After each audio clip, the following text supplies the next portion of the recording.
Kara Joltoy үй. Kırgızstandın bir aymagındagı bir köçödө ilgeri Orustun çirkөөсү жайгашкан экен. Коомчулукту атеизмге өндөп жүргөн убакта 1930 жылдары ошол чиркөөнү буздурушуп, ордуна чоң универмаг салышат. Кийинчерээк универмаг өзүнөн өзү урап түшөт.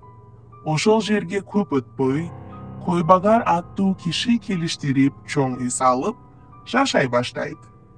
Бирок анын келинчеги салкын эмнегедир көп ооруй берет.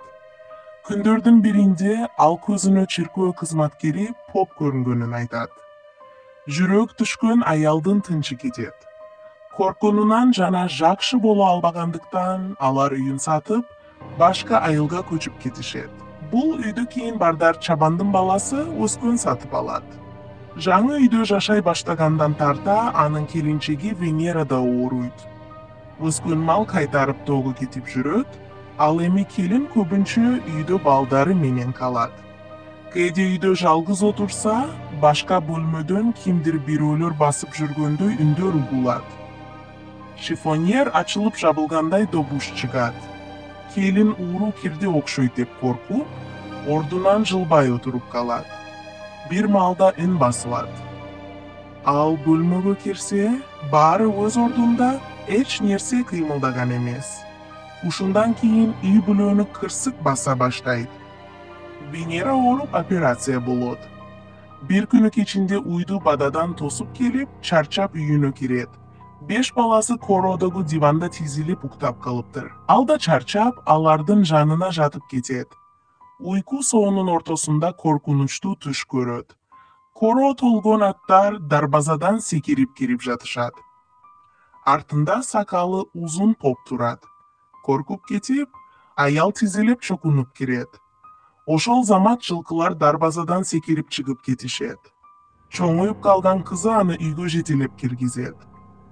Босогого жеткенде Венера эс үчүн жоготот. Кайната кайненеси дем салып, араң эсине келтиришет. Бирок ошол окуядан кийин ал күйөөсү менен ажырашып кетет да, 5 баласын алып шаарга көчүп кетет. Күйөөсү да үйдү таштап, өзүнчө кетет. Көп өтпөй бул үйгө түрмөдөн жаңы чыккан 50 жаштардагы бир киши батирге келип жашай баштайт. Ал үйлөнүп, эркек балалуу болот. Сүйүнүчү көккө жетип турган күндөрдүн биринде эшиктен үйгө кирсе, поп сыяктуу бирөө баласын карап турганын көрөт да, эси чыгып кетет. Карып калганда ошол күндү эстеп, ошол кезде баламды көргөм, бирок андан көрө мени алсын деп тилегем дейт. Ошондон көп өтпөй каза болот. Маркумдун келинчеги баласы менен башка жакка көчүп кетет. Кара Жолтой үй экенине карабай, бул үйдү бир фотограф сатып алып фотосалон кылам деп чечет. Бир бөлмөсүн оңдоп түзөп сүрөткө тартуу үчүн даярдайт. Бир күнү кардарын сүрөткө тартып жатып, камеранын линзасы аркылуу маңдайында поп турганын көрүп калат. Жүрөк түшкөндөн эс үчүн жоготот.